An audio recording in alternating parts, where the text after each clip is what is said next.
live from New York. It's Saturday Night Live. Your host, the Ghost Host. Hello, everybody. My name. Live long and prosper.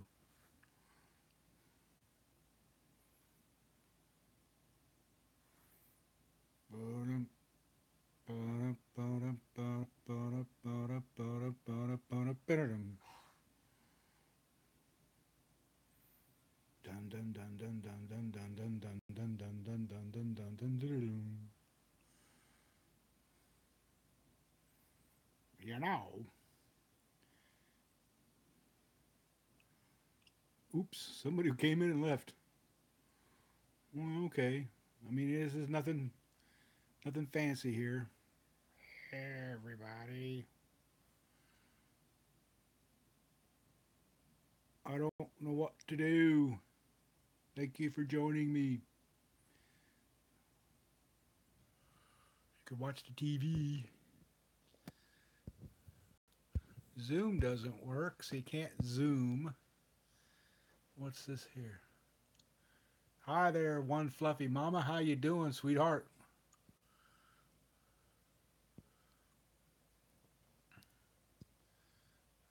Oh, that's interesting. Chat viewing options. Show. Cancel. What does it say? Cancel. Enable flash. Yeah, that's pretty neat. We got one of those Chromecast gizmos that you use to put the internet onto your big screen TV. Didn't want to do anything else with it.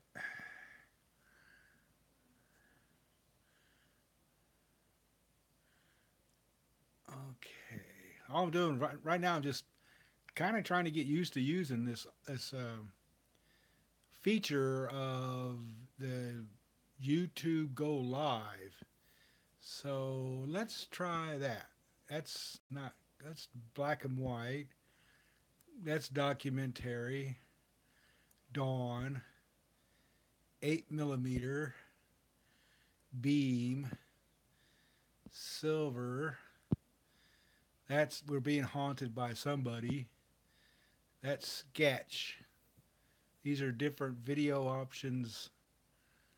Here's dance party. Booga booga booga. That's bubbles. And then normal. So that's flipping it. Hey, how you doing, everybody? Want some popcorn?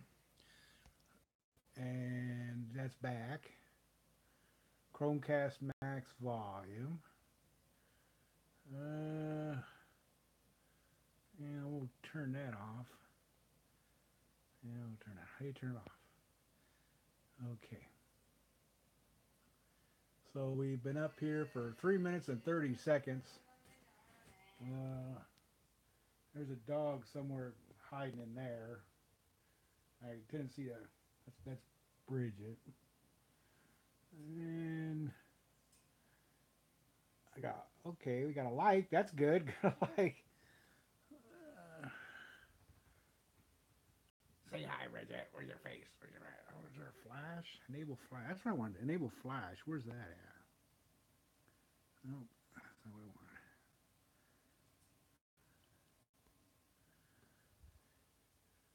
Oops. Let's try it again.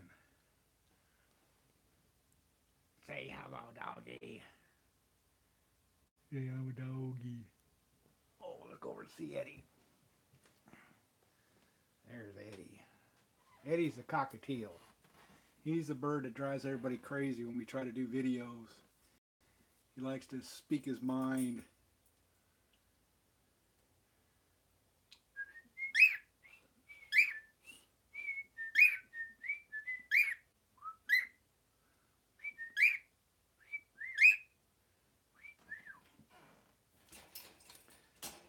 Say hello, Eddie. Hi, Eddie. And we'll disable flash. Well, this one's name is Eddie. Say hi, Eddie. This bird, when we first got him, we didn't have this mirror at the time, and this bird would not shut up. I taught him how to do Mayberry RFD uh, opening music. He can whistle that. Cat call, he can whistle cat call. Try to get him to do the. He can't get that one, but we'll. He's a male, of course. I call him Eddie.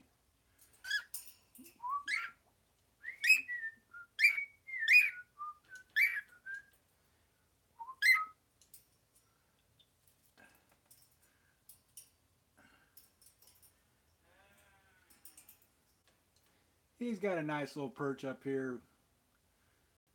He looks at that mirror, and I guess he thinks he's got a buddy. But when you take him away from the mirror, he won't shut up. Will you, Eddie? He likes to. Yeah, he flies. We don't clip his wings because we have cats, and one of them could care less that he's around. But the tabby just wants to. Well, the tabby, let's just say, they look at each other kind of interestingly. She's been down to the ground. I'll lock him up. Don't let him out at night. Right, Eddie? Right, Eddie? See, like get your head. He likes to get his head rubbed. He likes that. Yep, he likes to come to my shoulder. Sit around me, but he poops on me. And I don't like him pooping on me, but there's nothing I can do about that. He's a good little bird. He's about 8 years old now. He used to take him to the store, but he was too loud, and it used to echo in the store all the time. So I stopped taking him. And then when the store closed, I brought him home, and now he's my buddy during the day. I can't get rid of that. I want to get rid of that part. How do I get rid of that? Oh, okay. There you go. Now he's preening himself. And we're expecting snow tomorrow and Wednesday, the times that I do get out about. We have to keep, one thing about this, having a bird in your house, as you know from having your cockatiel, is you got to keep the house warm. You can't let it get cold. You'll kill the bird. So our energy bill goes significantly higher than our neighbors because we have this one bird, and he's in the main front room. I have to take him and put him in the bathroom and let him perch on a sink when I try to do my videos because he interrupts me. I lose my train of thought. Silly little bird. Silly, silly, silly. But he's a good little bugger. He doesn't all. He's particular how he eats too. The doggone bird. He likes to eat the wild bird food, not the cockatiel food. And then he'll finish off a batch in about 2 days, and then he's crying for more. And whiny little guy. Oh, stop it. I don't know if we want to. Your wife talked about getting another one. Like, no, no more birds. Just this one. Good Lord. 2 dogs, 2 cats, a bird. That's enough. We're not going to do Noah's Ark. The daughter used to have big giant mice. Yeah. Well, we got these high efficiency winders, plus we keep the drapes or these blinds. What are that? Those guys there shut during the winter.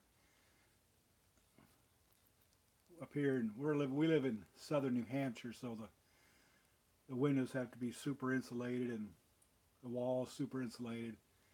There's natural gas up here to the cities. If you live out in rural areas, you have to depend on fuel oil that you get delivered, or you live off grid with solar, or not a lot of geothermal up here, but it's starting to pick up because the ground's so rocky that you bring a drilling rig in here and they go through bits, 4 or 5 bits in a drill session. But plenty of water, so nothing there. It's a good place. New Hampshire, I guess the average age is 45. Right now, most of the snowbirds are down in Florida or places south, Georgia, Kentucky, or Georgia, the Carolinas, Virginia. It's places where it doesn't snow.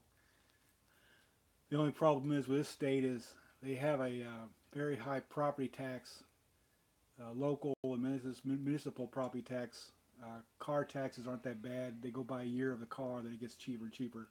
But after age 79, from what I understand, once you reach age 79, you no longer have to pay property tax. That's interesting if you can survive that long. But they do have a little loophole in their state law concerning owning property here. If you own property in New Hampshire and you own property outside of New Hampshire and you sell that property outside of New Hampshire, they get a piece of the sale. Uh, I believe it's 8% of the sale of the property. So if you live in New Hampshire and you own property, move out of New Hampshire, change your zip code, wait 6 months, then sell, because they'll come after you if you move out. They think you're going to move out and sell your property, move back. Well, they got a clause. You got to be gone from the state more than 6 months. And somebody wants to add that to 2 years, but that seems a little bit unrealistic. The other one they have is the confiscation law, that during a time of emergency or national or state disaster, the state government can come into your property and take whatever they want without giving you any kind of ducats or gold or anything to compensate for your loss of your property. So we're waiting. Everybody's patiently waiting for that emergency to come out. Next thing you know, there's gonna be lead flying, because it's definitely a gun-friendly state. And if you Western Washington, okay, I know that area I know the area somewhat well. You live in kind of like the desert area, or is it the mountainous regions? Because Washington's beautiful, but you got all the different conditions from desert to the redwood forest.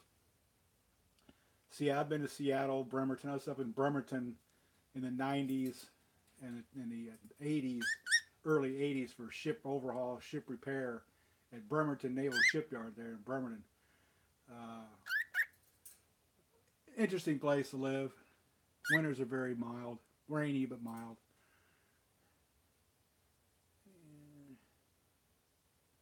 Tacoma, oh, there you go, Tacoma, yep. Mount St. Helens, beautiful up there. You daddy, you gonna get petted? You gonna get petted? Yeah, we get rain here too. As a matter of fact, it should be raining right now. No, not yet. Supposed to be cloudy, overcast, and the rain here comes. We had a real bad rainy season back in '05, and I'm glad it was rainy, because we were looking for the house, and most of the homes we were finding in the listings back in '05, the fall of '05, you go down in their basements and it was damp and musty smelling and dingy.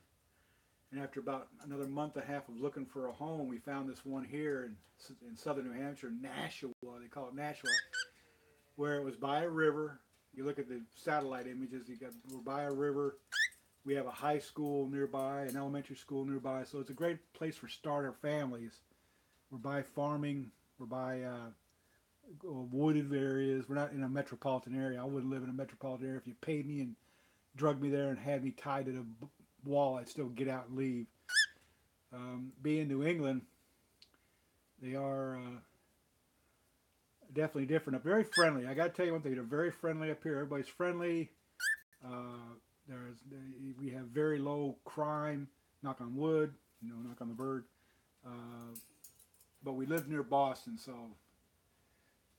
when you call being a prepper, if you go to the state statistics, 89% of the population here in this state are preppers. So we know what's going on, and we know we're ready. If they said, missiles are flying and Boston's a target, pretty much everybody just go down their basements and put up their NBC protective materials and go. Yeah, that's one thing bad about, that's why Washington State, it's almost like California transplants. It's like going to Oregon. When you get just above Sacramento, you start heading to Oregon, you're still talking to Californians. Washington State's pretty much the same way. I mean, I don't know about you, but Seattle has just gone off the rails.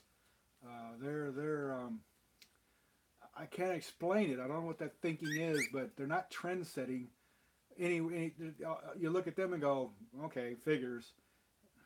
And when you get further, if you start heading further west, Then you start getting into more of the Idaho, Montana folks that are either trying to get off the state line or get near where they're going. Yeah, Washington State. Well, it's got. I don't know if your property taxes are high where you're at. Uh, my biggest concern. Well, since you're living, if you don't live near the coast, you're pretty good to go for any type of earthquake activity, tsunamis. They had that one big one back in the 1800s where it decimated the area where Seattle and Bremerton are right now. The geologists are now realizing that anything that happens in Asia ripple effects right into the northwest where you guys are located on the map.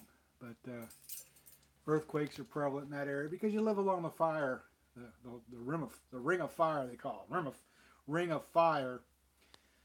But here in I'm a former California, transplanted out of California. My wife and I both worked at Edwards Air Force Base. I'm former Navy. She's Navy brat. I'm Marine Corps brat. And she worked at Vandenberg before we both got jobs up at Edwards Air Force Base. I worked on the B-2 bomber flight test program and then transferred over to NASA when that program ended.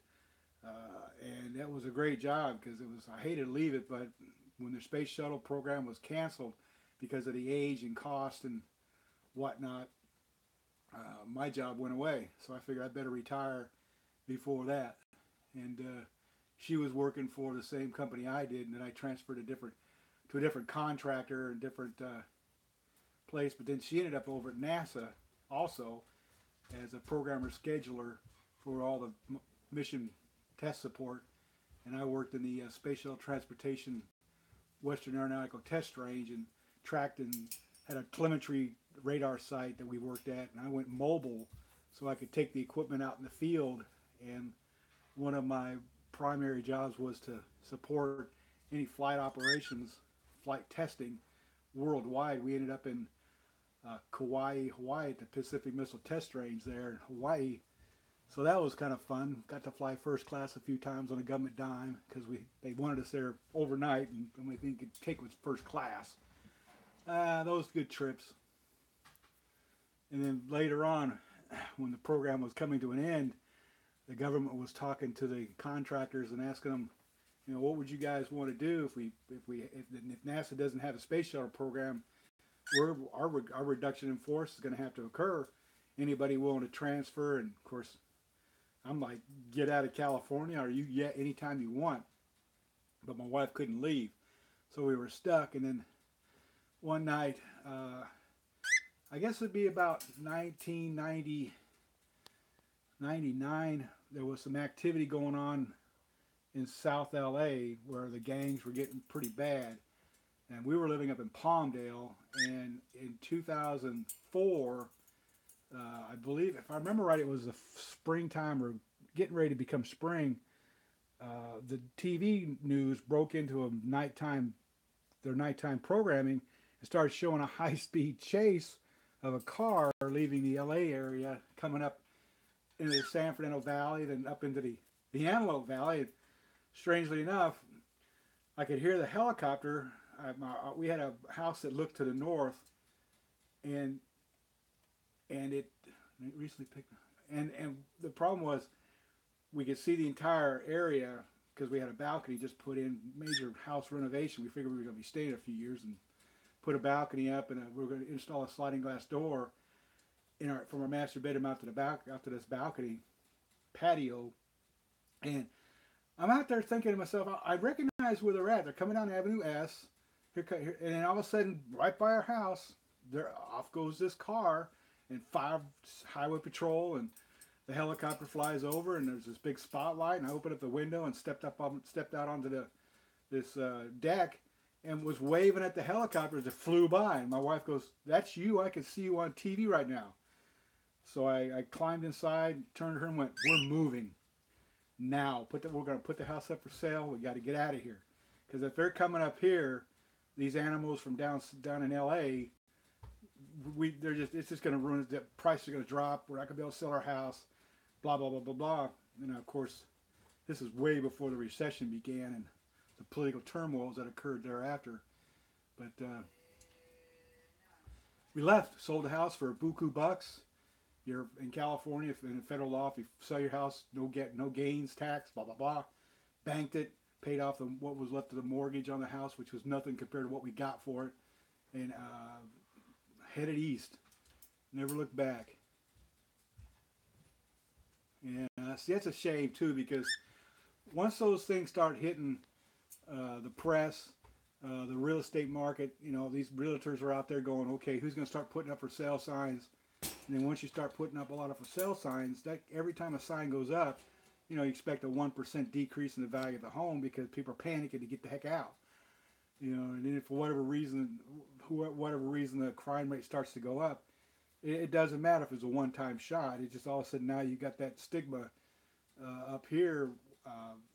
We don't have the population. If you look at it through demographics, the only thing we had happen up here, gosh, if I can remember right, the last murder that I know of was a homeowner had a adopted grandson or through adoption, and the grandson worked as a firefighter for the city, and the father was aged. He was in his 90s. The boy hatcheted the father, the adopted grandfather, put a hatchet in his brain and set the house on fire, and was down in the basement when the local PD showed up and to investigate the fire. The fire department showed up, and here's this guy in the basement. His grandfather's dead upstairs, and they put two and two together and hauled him away to prison. Most of the things up here, which is really sad, is the opioid addiction. The physicians up here love passing out prescription controlled substance drugs, and of course the kids are in the cupboards, because if you look at anybody who's a senior citizen, they've got all these kind of opioids in their cupboards, their medicine chests, and the kids get a hold of it. Plus heroin is very inexpensive. It comes up through the south, through Miami, through the porous Mexico-United States border, and gets up in here to New Hampshire, and it's so easy to sell because it's so cheap. And these kids don't know how to dose it, and they end up dying.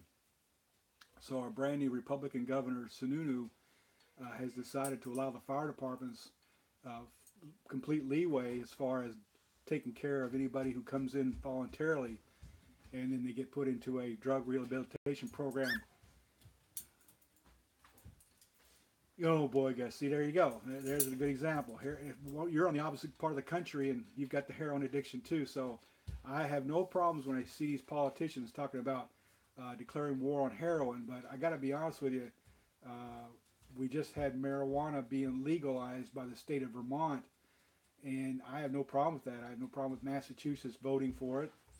I was a stockholder in a couple California pot medical marijuana companies, but the federal government dicked it up, and the companies went out of business because they couldn't.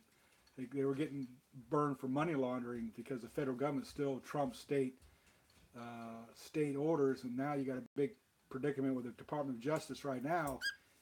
Federally is saying, look, we'll start kicking ass and taking names because, I know what's going on. The federal government's trying to tell, the president's trying to tell the Congress, look, if the state's going to start legalizing marijuana for recreational use, you need to lose your laws. Yeah, well, there you go. Smoking in public, that's another issue too, because there's still carcinogenic material being, consumed and then exhaled. And I really don't. I mean, like I said, I was a store owner, and we had a bar that was a restaurant bar that was down the 4 stores down from where we were in this little complex, and I could tell when these guys are how you doing there, Garden Love? My vision's not too great today. Welcome to my little live chat here, or just live, whatever you want to call this, but welcome to feel free to input anything. We're talking about legalization of marijuana. I guess the deal is now, if since we have the federal laws now trumping the state, be ready to start considering the national effort to legalize pot nationally, which it should have been done 50 years ago, but who am I to say? Eats my little bird. This is Eddie. Eddie's our man of the moment. He's a good little guy, a little noisy, but some of the videos I've got of him bugging the heck out of me when I'm trying to do I was doing an MRE review back in 16, and he kept chirping up, so I finally had to put him away for however long I was doing my reviews. But tell me what you think about these. Yeah, oh yeah, it's absolutely. Well, you don't have a hangover. You don't have the condition where you're totally impaired from alcohol. Uh, People say it's a gateway drug. You know, they go back to this. Well, whatever mentality it is, it's just not right. The Indians used the Native Americans. I keep saying Indians, but the Native Americans had it for thousands of years. It's been used in medicine from almost that amount of time. Paraquat, that's one of these chemicals the government was spraying on it to kill it out in California, so you got to worry about that. One thing I can tell you for sure is you cannot get addicted to marijuana. It's just impossible. Uh, there's no addictive chemical in it. I used to be able to know the THC leaves your body. The trouble is, you see a lot of bald people run around because the hair follicles will take up the THC, and then if you have your hair tested for drugs, the THC will show up. Now, look, I'll be honest with you. If you're a federal employee or working in a nuclear power plant, I don't want you high, and so those laws still take effect. If you're on aid, if you're on welfare, you need to be drug tested because a lot of times you'll find out that these recipients of your federal funds to keep them alive, they're all stoned. And I don't agree with that. Now, if I'm Medicaid, Medicare, shoot, if I got something wrong with me, like I'm stressed out right now because of some things that are going on, I sure like to be able to chill out or take a mellow pill, as they say. The kids well, you know, the other thing is the brain's not developed until you're about age 25. So continue to make it illegal up to age 25. Actually bring alcohol consumption up to 25 too. The sad part is you got these kids in the military at 18 can vote, but they can't drink. Like, I don't want them drinking in the first place. That's burning brain cells. Age 25 up. Oakland, I don't know if you heard, but Oakland, let me see. Yeah, that's exactly right. If you look at Oakland, California, they're the only city in the United States that if you move there, you will get pot for free. You're homeless. You can go to Oakland, register yourself as a homeless person, and get free pot. Now I don't know if they kept that, if that's still the thing, but let me tell you something. That's one of those one of those you got to go to the city council meeting. You just look at these idiots and go, "What are you thinking?" All you're gonna do is attract more homeless people, or make all these people who have a BS degree are gonna walk up and go, well, "Look at me, I'm homeless," and get free pot. So I don't know, and I just saw a report. These senators now are addicted. They're now claiming they're addicted to the money, the tax revenue from the federal government receives from these these pot producers and pot sell retailers. So just get it done. Go ahead and this next November election cycle, put it on the ballot as a national ballot, and then let everybody vote, and then we'll see what happens. But as far as I'm concerned, get it done, because you're just gonna have a game being played by the Fed, the DEA, the FBI, local authorities gonna say, look, if you get stopped for pot, as long as you ain't carrying a trunk load or more than an ounce of pot, we're gonna tear the ticket up. We don't have the time. But then they start receiving federal funds, so it gets becoming one of these little cycles of stupidity that we have to deal with the federal government. Trust me, I've been a federal government all my life, up until, well, I won't say that. I'll say up until when I left the military realm was 2004. Ever since then, I've been on my own without any assistance other than some things going on medically wise with my children that we still want to think of as vaccine induced, but we can't prove it, and it's just never going to happen. But we've got to understand that if you have any deals out there, the government's going to try to get their fingers in on it.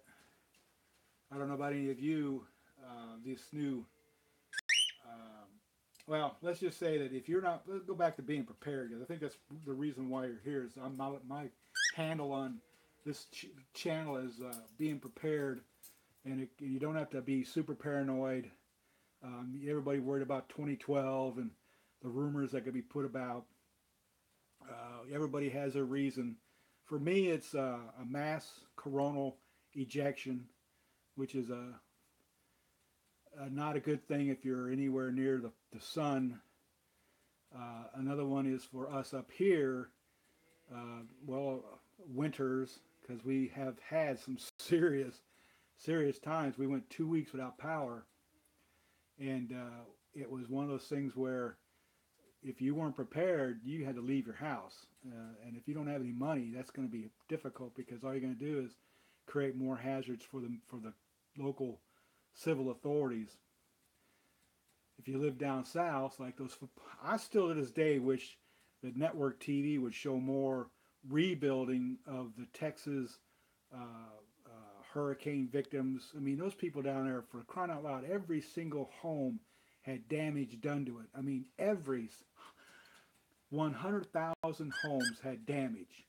Now, if anybody knows about wet drywall or those humid areas where the mold starts the next day, you're having to. Yeah, there you go. Prepping for volcanoes. Exactly. Exactly. And nuclear attack.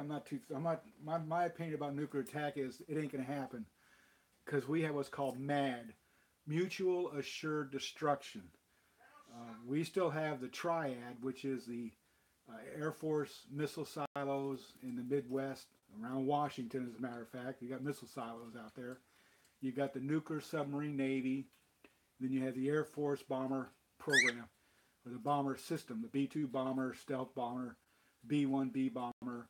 And those three cannot be knocked out entirely.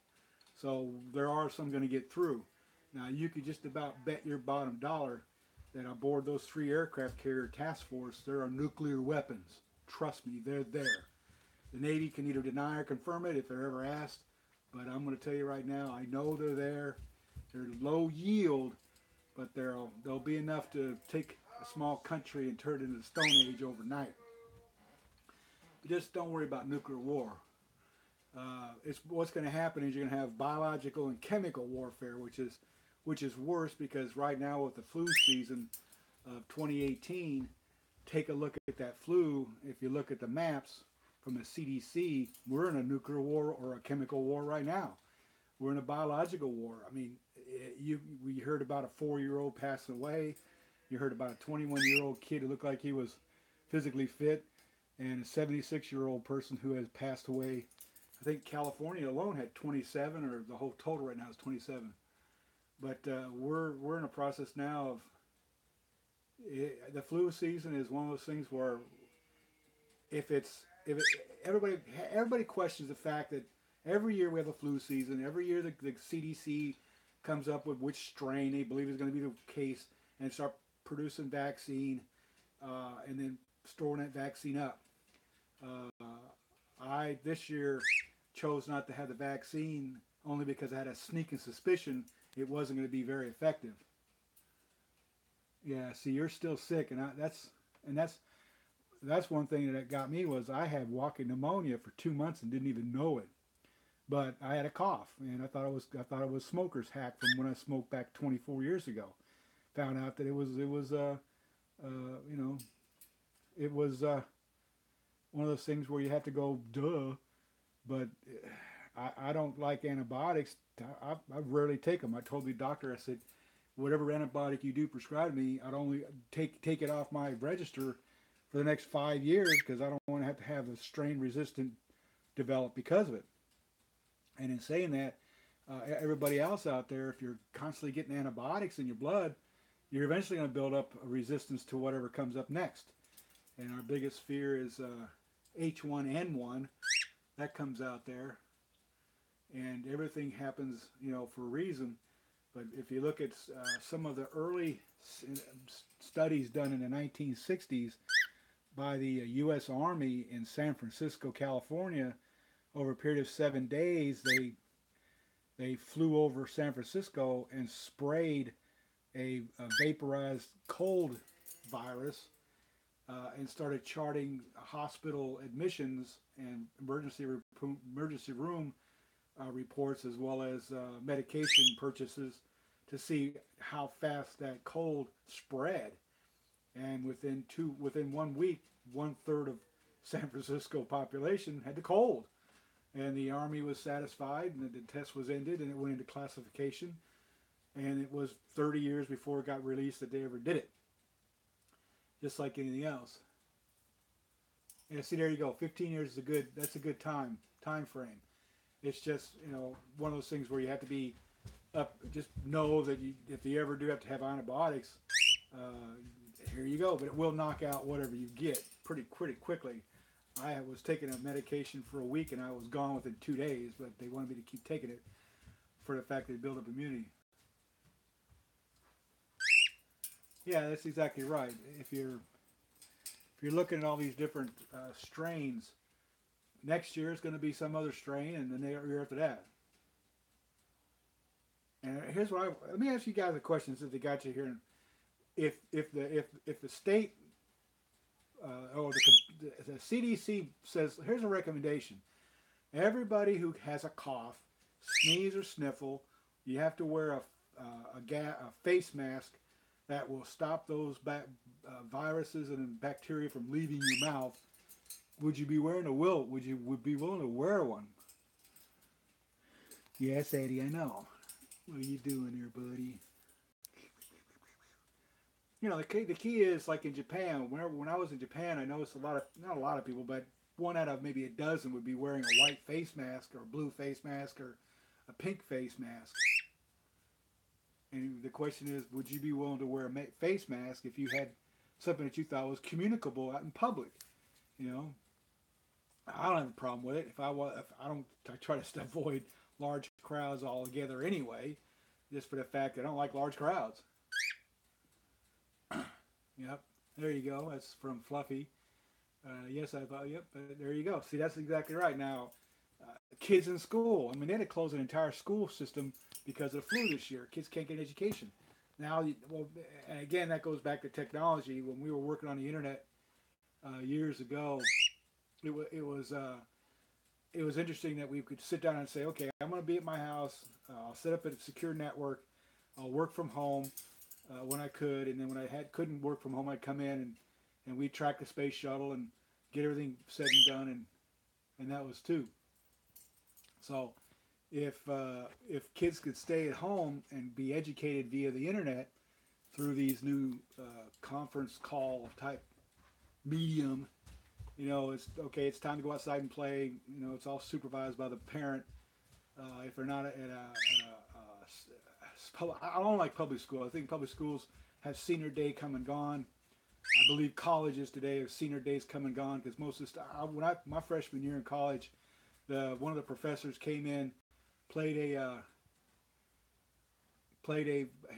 brought in a cassette player, put the tape in, wrote up on the board when we were going to be examined, when the exam was going to be what day, and left. And 90 minutes later, one of his aides flipped over the tape, and we're sitting there going, what am I paying money for when I could just sit down and read this in a book? And I quit that class. I went to the VA rep and said, look, I'm not going to waste your money.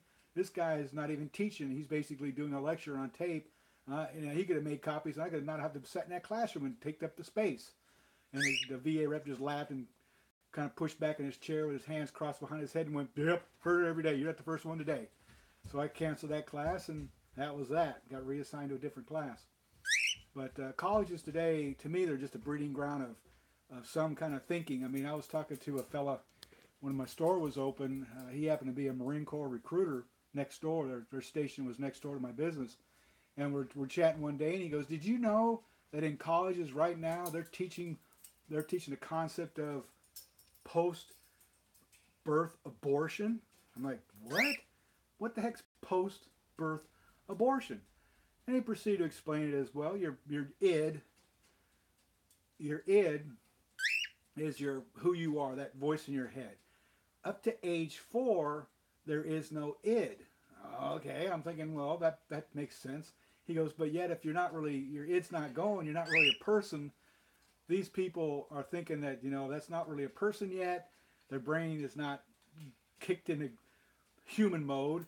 Whack them. I'm like, okay, yeah, who's teaching this? He goes, well, the college I just graduated from. I'm like, what the heck are you talking about? And he goes, yeah, the professor just blabbing about this. And I'm going, that's just something not right here. So like I said, I'm thinking, what? Well, where do you stop this at? What's the next? Okay, well, this kid's not really alive. He's got some fatal disease. I'll give you an example, like the little kid in the United Kingdom who had that. He just started going south, and the government wasn't going to want to do anything with him, and he was trying to get to the United States, but he passed away before he could come here. That, to me, is post-birth abortion. Literally, they just starved the kid to death, and he died. They told the parents he was non-curable, but yet physicians here in the country said, whoa, back up. He may be curable. So there you go. Exactly. So that's the thing that you got to understand is we're looking at this whole. Um, I'm not going to say government. I'm going to say society, where you try to say, okay, I'm on Medicaid, I'm on Medicare, I'm on Social Security. When's going to come a time when we have more old people than we do young people? And I saw this day coming back when I was a teenager with the numbers. You go to school, you learn things. One of them was, insurance charts. And then you say to yourself, well, if all these old people start collecting pensions and getting their Social Security, they're going to drain the system because there's more of them than there are us. You're an upside down pyramid. Bada bing, bada boom. Here we are today. So be on the lookout. I always wonder about that. Now that I've turned 60, my greatest fear is coming to fruition is I'm the last of the baby boomers. Now you got all these people up there. I mean, you hear every day, well, he was 93, he was 89. Just recently, the sports broadcaster passed away at 89. We're living longer, folks, which is a good thing, but are we living better? You go to some of these retirement communities, and they're vegetables. I used to work as a male nursing assistant in high school, and I would go to these patients' rooms and of the retirement area we had, convalescent home, and the conditions were not deplorable. Believe me, these people were well taken care of, well loved by their families. They were visited quite frequently and often, and I did the best of care I could give these guys. But it was one of those things where how old is old? I don't know. I'm still waiting for that day when I can push a button and my brain gets put into a computer and I'm awake in the computer. Yeah, see, that's the thing. You want to live your best way. Let's see, 71's a good life. It's just getting started now. 71 is, I guess now the new 30s is 70. So, and of course now with the mature Americans and mature citizens, it's the social life. These new drugs, all these different people are living longer, and they need to. The problem is their brains have got all that information stored up. And I would love to see a TV show where all they do is talk about their past life, their past experiences, so these young folks can get it. Because once it's gone, it's gone. It's never going to come back. It's never going to come back. I remember talking to a fella from World War II when I was admitted to the VA, the VFW in Palmdale, and he was talking about the Battle of the Bulge. He was telling me things that aren't documented in any history books, and that was one crazy war. The Germans and the Nazis, they really went to some extremes. I got to tell you, some of the stuff that they did were just, I mean, deplorable. You think ISIS, these guys made ISIS look like parade goers. Uh, but anyway, been on here for almost 45 minutes, so I'm going to go ahead and give it a close. If you guys appreciate this, go ahead and let me know, and I'll be back. Admiral Preparedness here. Thanks a lot for watching. Bye now.